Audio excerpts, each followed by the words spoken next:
G'day mate, welcome to episode 51 of the Exponential Performance Podcast. In this week's episode, we are talking about the supplements that you should be taking if you have an injury to help you recover. And also, EPC coach Nick Taylor is talking about hydration. Let's get into it. Welcome to the Exponential Performance Podcast. Join sports scientist and performance coach Matty Graham to find out how to train smarter and maximize your performance no matter who you are. G'day mate, welcome to episode 51 of the Exponential Performance Podcast. It is so good to have you here tuned in with me. What's been going on with you? I hope your training's going well. For me, I am into my second week back on the program, so to speak, after the Great Southern Brevet, and I'm just starting to get back into the swing of things. Last week was pretty low key. This week, trying to step that up a little bit, focusing on being consistent with my training as much as I am able to.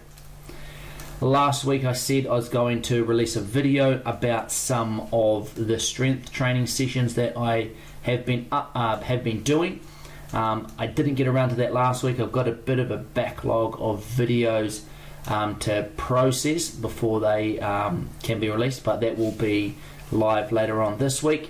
And also I released some videos about the gear that I took on the Great Southern Brevet, and also a video about my ride over that 1,100 kilometer ride. So if you want to see those, head on over to my YouTube channel, which is just youtube.com/Matty, MATTYEPC, and you can and check out those.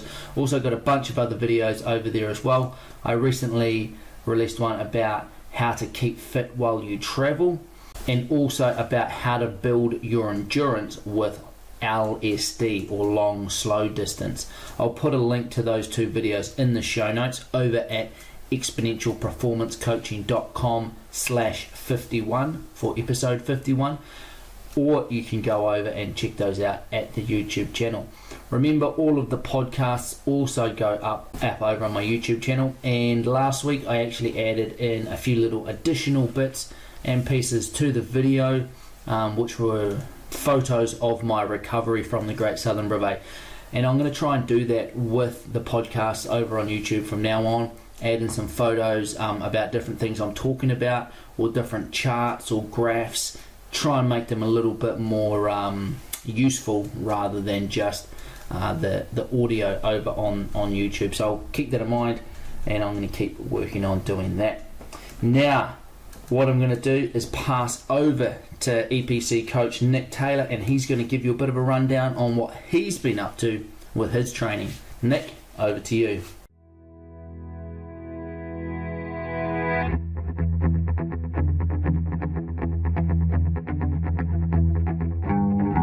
Hey guys, right now as I record this, I'm currently sitting in front of Lake Wanaka.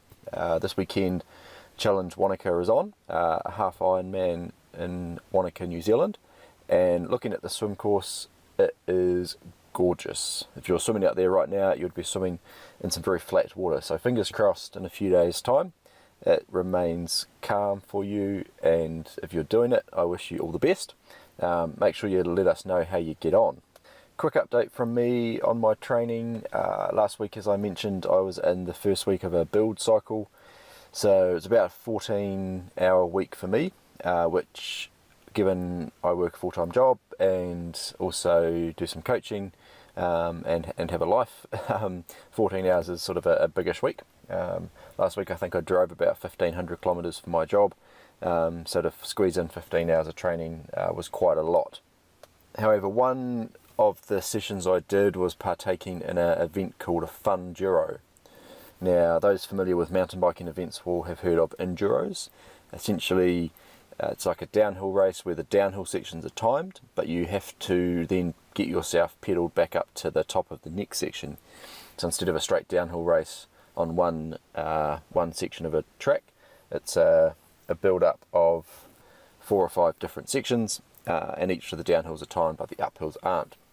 So in Dunedin they ran this Fun-Giro, which is kind of like a introductory to enduro racing. Had a lot of fun. It was a fantastic day in Dunedin, and if you get the chance to partake in a enduro, Fun-Giro type of event, I highly recommend it.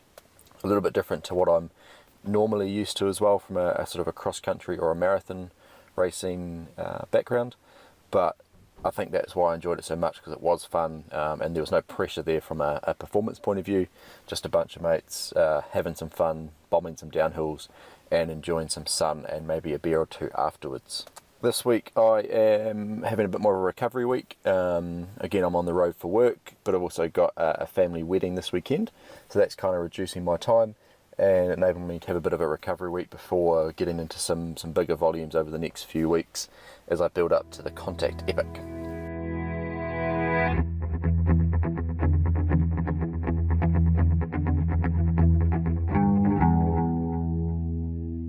Remember, if you're looking for a quality structured training plan to take the thinking out of your training, but you don't want the price tag that comes with the personalized training programs that we offer, check out the range of training plans over at exponentialperformancecoaching.com/plans. We have a wide range of plans over there designed for specific events as well as general training plans. If you can't find a plan that suits your needs, then feel free to send us a message and we'll see what we can come up with for you. So that was exponentialperformancecoaching.com/plans. Now what I want to jump into now is an article that I thought was quite good from Eat, Thrive, Perform. I'm on the Eat, Thrive, Perform email list. Eat, Thrive, Perform is a nutrition company that has two nutritionists working for it. One based in Australia, I believe, and the only reason I know about it is the other nutritionist is based in Dunedin, New Zealand. Sarah Richardson, I have referred a bunch of my athletes to her in the past. She actually used to be one of my lecturers when I was going through university. And they put out some really good quality information. So if you haven't signed up for their newsletter, head over to eatthriveperform.com.au and you'll be able to, you'll find their website there. They've got an email list you can sign up for. They do a lot of stuff for young athletes. So if you have a young athlete in your life, or you are a young athlete looking for some nutrition advice, head on over there and they got some good information for you. If you're not a young athlete, if you're let's call it a non-young athlete, not wanting to offend anyone, let's just be blunt about it. If you're an old athlete, head on over there as well, because they do have some really good information. So the article that was sent to me was about supplements for sports injury, and I just really liked it because I was expecting a bunch of different pills that you got to take, but what they did is, well, I'll go through it and you'll find out. So here is the article. What supplements should I take to help me mend faster? Our recent blog discussed nutrition strategies for a sports injury, and I actually posted that blog discussion over on the Exponential Performance Coaching Facebook page a couple of weeks ago, and that's the one that they're talking about here, and I'll also put a link to it in the show notes so you can have a look at it as well. We've had quite a few questions since then asking about what supplements might help during an injury. Here is a list of foods, and this is why I really like this article. It's a list of foods that provide key nutrients that will support anyone through an injury. Let's ditch the pills and potions and work on real foods. This is what I really liked about this article, is it wasn't just a bunch of pills to go out and buy. It was a bunch of foods to go and eat. And when you have a think about the word supplement is a noun, and it is a thing added to something else in order to complete or enhance it. The handout is a supplement to the official manual. And I like that because when you really think about it, supplements are supplementing your good normal diet. And so rather than jumping right to the peak of the spear, so to speak, what they've done in this article is really built that foundation of what foods should you be eating to help support your injury or your recovery from an injury. So this article structured each key nutrient, has a why behind it, and then foods that you can find it in. So key nutrient number 1, vitamin C. Why would you take vitamin C? Well, it assists in wound healing and tissue repair and provides immune support. Foods that can contain vitamin C: citrus fruit, for example, oranges, lemons, mandarins, berries, red capsicum, watermelon, kiwi fruit, mango, kale, broccoli. Key nutrient number 2, vitamin A. Why? Well, vitamin A is important for cell growth and provides immune support. Foods where you'll find vitamin A: sweet potato, tomatoes, carrots, red capsicum. Think all red and orange fruits and vegetables. That's where you're going to get vitamin A from. Next key nutrient, zinc. Well, it assists with wound healing, protein synthesis, and provides immune function. Foods where you'll find zinc: red meat, seafood, almonds, and seeds. Key nutrient, antioxidants. Why? Well, antioxidants reduce the inflammatory process. Foods where you're going to find antioxidants: we've got blueberries, black currants, red and black grapes, green tea and green tea extracts, and also dark chocolate, which needs to be greater than 70% cocoa mass. Key nutrient, leucine. Why? Well, leucine is an essential amino acid for the stimulation of muscle protein synthesis. Now, muscle protein synthesis just means the production or the making of new protein, muscle protein in this case. Foods where you're going to find leucine: well, aim for 2 grams per day. You can find this in about 1 cup of milk, which is 0.8 grams. 2 cups of milk, you're going to find about 1.6 grams of leucine. 125 grams of red meat will give you about 2 grams of leucine. 150 grams of chicken is going to give you about 2 grams of leucine. And 1 serving of whey protein is going to give you about 2.8 grams of the amino acid leucine. So key if you're looking at repairing muscle damage or muscle injury there. Key nutrient, the final one here, is vitamin D. Why is this important? Vitamin D is important for bone health and it provides immune support. Foods where you're going to find vitamin D: dairy products and fatty fish.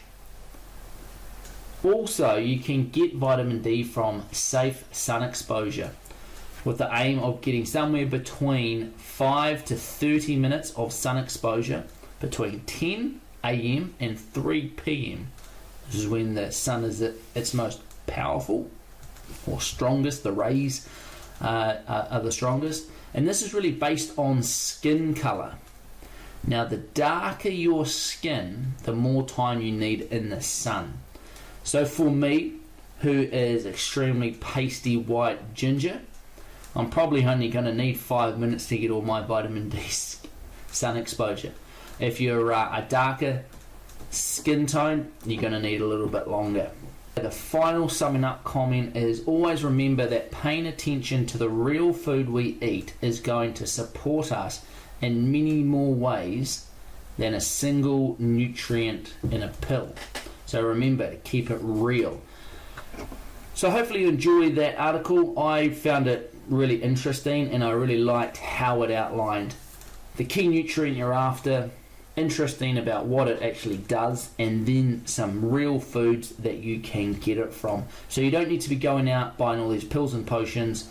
Start with the basics, get that food dialed in, and then a supplement just is something to add or complete or to enhance what you've already got there. And I really like the example that the dictionary gives for supplement. The handout is a supplement to the official manual.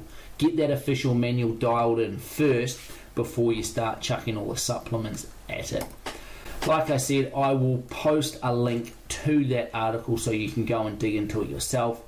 But if you are interested, the website is eatthriveperform.com.au.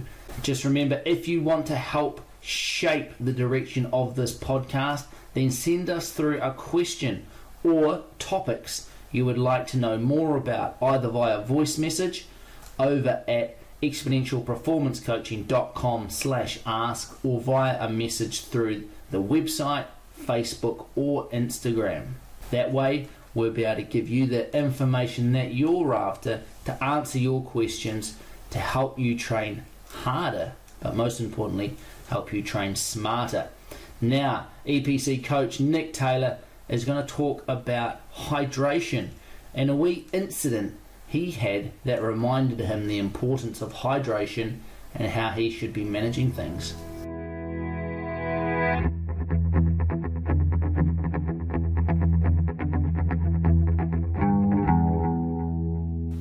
Now, this week I wanted to briefly address hydration, and having sort of sat down to plan out what I was going to talk about, it's going to span over a few weeks, I think, because I don't want to do a rush job on any one segment, and kind of want to be able to elaborate on different parts of hydration within sporting performance, but also to enable you guys to send in some questions along the next few weeks so we can answer some of them around hydration while we're talking about it. If you heard last week's show, you will remember me making reference to a session I did over summer where I had a health issue arise. Now, basically I set out for an 175 kilometre bike ride over a trail called the Old Dunstan Trail, which is a sort of a gravel four-wheel drive road up through some high country. It was a hot day, sort of in the mid-20s most of the day, and pretty much a headwind from the moment I left home, so I was essentially heading in one direction the whole way, and this wore me down. So over the course of it was 13 hours I was out there. I was expecting it to take me 12 hours to do the whole thing, and I fell probably, it's about 40 to 50 kilometres short. At the 9-10 hour mark I started to go downhill pretty badly. I'd run out of water. I'd failed to kind of pick up water at the previous river that I went through, thinking I was okay, and maybe from about the 6 hour on mark I had neglected to take on board electrolytes. So to kind of cut a very long story but very exciting story short, from that 9 to 10 hour mark I started to cramp up a little bit, which then progressed to severe cramping, especially on the inside of my legs. I couldn't clip into my pedals. Walking was okay, but it was very slow on the terrain that we were on. I vomited on the side of the track, and basically I was pretty concerned that I wasn't actually going to get to the point where there was a vehicle that could pick me up. End of the day I managed to get through pretty much as far as I could. The vehicle came a little bit closer to me and picked me up, so there was no major safety concerns, but it was a fairly big wake-up call for me in terms of a hydration point of view, but more importantly an electrolyte point of view, and just the sheer volume of sodium that I potentially need to replace during intensive exercise. I have had several instances in the past in various events, whether it be biking or running, where I have been dehydrated like this before, not to the point of vomiting, but certainly feeling really very nauseated, looking pretty gaunt in the face, and just basically cramping up and not being able to go on very quickly. So it's really sparked me on a journey of looking into my sodium output, and one of the things we're going to talk about today is sodium and how sodium plays a role in hydration. So without further ado, I will jump into a conversation with you guys about hydration. Now, most people will be familiar with the fact that 60% of our body is made up of water. So therefore, hydration on a day-to-day basis is vital. And obviously, if we didn't drink over the course of a period of time, we'd get pretty tired, then pretty lethargic, and headaches, to the point where basically we would just shut down at the end of being severely dehydrated. So they recommend, in some blogs that, you've got to drink your 8 glasses of water, etc. But I think it's a little bit more important than that, that as athletes we look at a slightly more appropriate value. So I would suggest around about 2 litres of water for someone that's in that 60-ish kg bracket. Someone that's closer to 90 kgs, you're looking at 3 litres. And then obviously somewhere in between those two for various weights.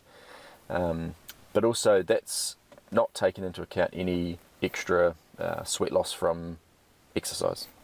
So as soon as you get outside and you do an hour's worth of training, or you go to the gym for an hour, you have to then add on top of that. So that's where a sweat rate sort of test can come into play. So I'd be interested to know how many of you actually know what your approximate sweat rate is per hour of exercise.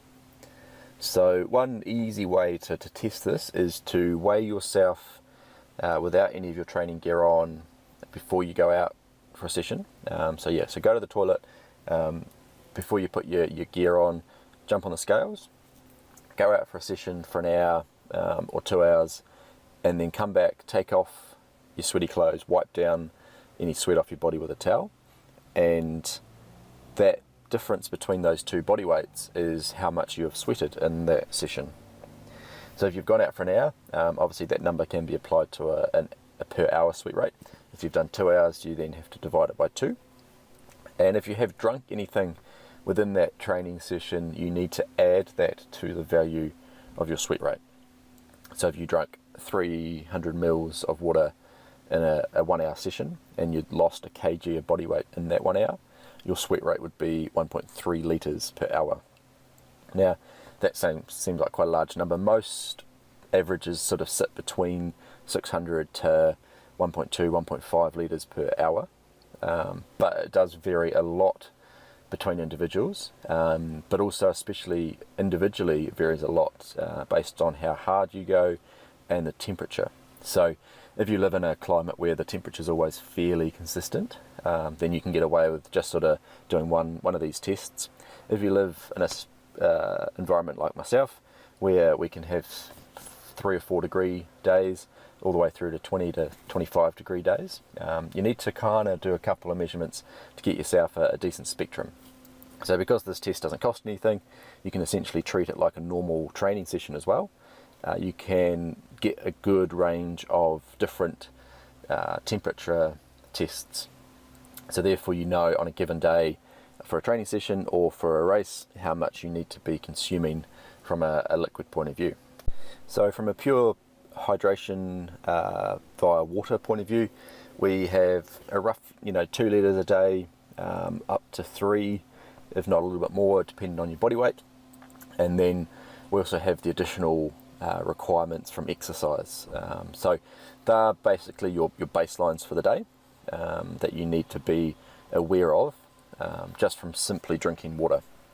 Now they do talk about coffee and tea.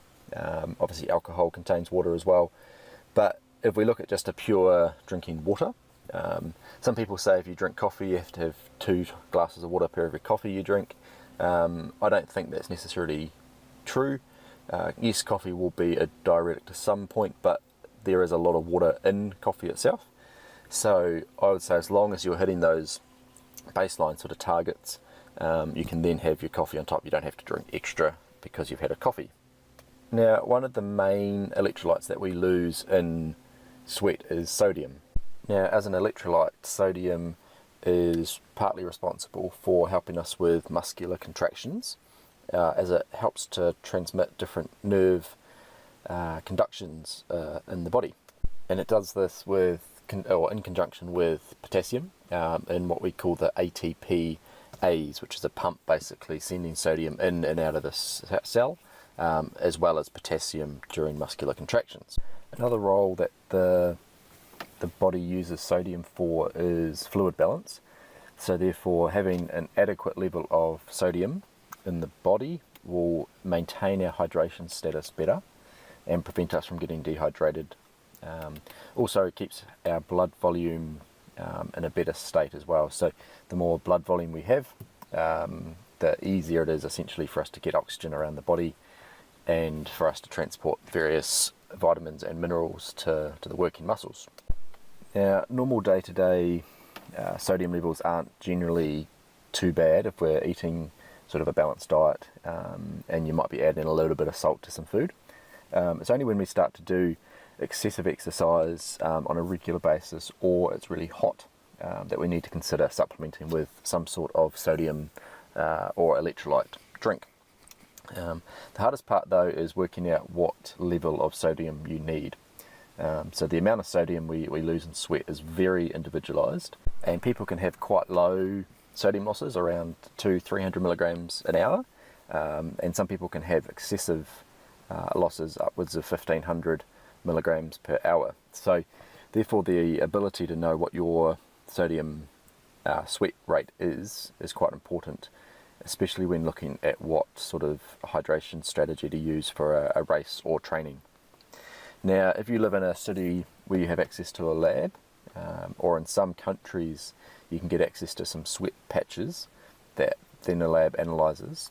This is the most accurate way, obviously, of analysing your sodium amount. If you live in New Zealand and you don't have access to a lab, so down where I live in Dunedin we don't, you can go onto the Precision Hydration website, and on their website they have a questionnaire basically that helps identify that whether you're a low, medium or high sweater, sodium sweater, sorry. So I'd encourage you to jump on there and have a look, even as a first off point of call. See what you're roughly might be looking at from an output point of view, and then you can start to adapt your sports drinks to your sodium output. Now, Precision Hydration do manufacture their own product. This used to be available in New Zealand. The distribution network into New Zealand's not going so well at the moment, so I can't guarantee you're about to get access to their product, but you can purchase it off their website from the UK. But bear in mind when you do take the test that they will be recommending a product on the outside of that, and that will be one of their products. But they do have a fantastic product in the respect that they have a very wide range of sodium based products, starting at about 250 milligrams going all the way up to 1500. So if you're a high sodium sweater like myself, you can use the higher products, and obviously if you're a lower sweater you can use the lower product. Now, I realise I've probably been talking in circles throughout the last 10 minutes, but hopefully some of what I've said has kind of made some sense. And your challenge or goal for this week is to jump onto that website and have a look, do the quiz, and also jump outside and do a sweat rate test to see A, how much liquid you're sweating, and B, what kind of range of sodium you might be outputting. One of the things I'm going to focus on next week is around this concept of sodium preloading. So how we can kind of top up our body adequately in the days leading up to an event, and therefore we need potentially less during the course of that event. And that's really important if you don't have access to a high sodium based product out on a course, so to speak, or if you're going into a event or training session that is going to be hot. So to finish up today's segment, I wanted to ask a slightly different question of our listeners, and I wanted to know what books you are reading at the moment. On a mission this year to read more. In the moment I'm in the middle of reading a book based around freediving and the sort of science and maybe the art of freediving and the exploration of the sea using freediving versus scuba. And it's fascinating so far. So maybe over the next few weeks I'll bring you a few snippets from that. But I'd love to know what books you're reading, what you'd recommend, so I can move on to some of them later. So jump onto Facebook, onto Instagram, send Maddie or myself a message and let me know. Good luck to those doing challenge, and we'll chat to you next week. Bye.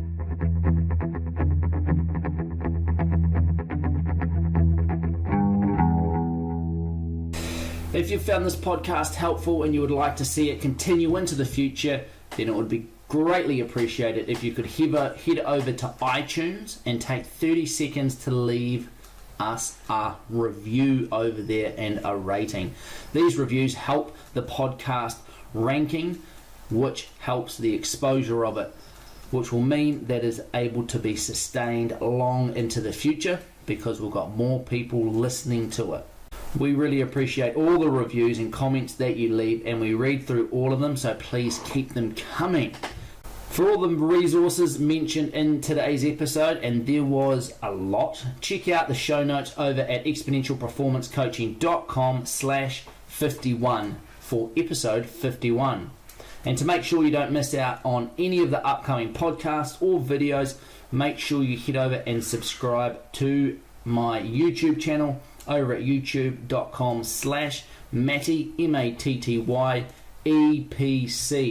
or come over to the Exponential Performance Coaching Facebook page, or find us on Instagram to continue the conversation. I am at Matty EPC, and Nick is at its_a_Nix_life. Still think we need to change that name, Nick. That's over on Instagram. Until next time, get out there and train hard, but most importantly, train smart. We'll talk to you next week.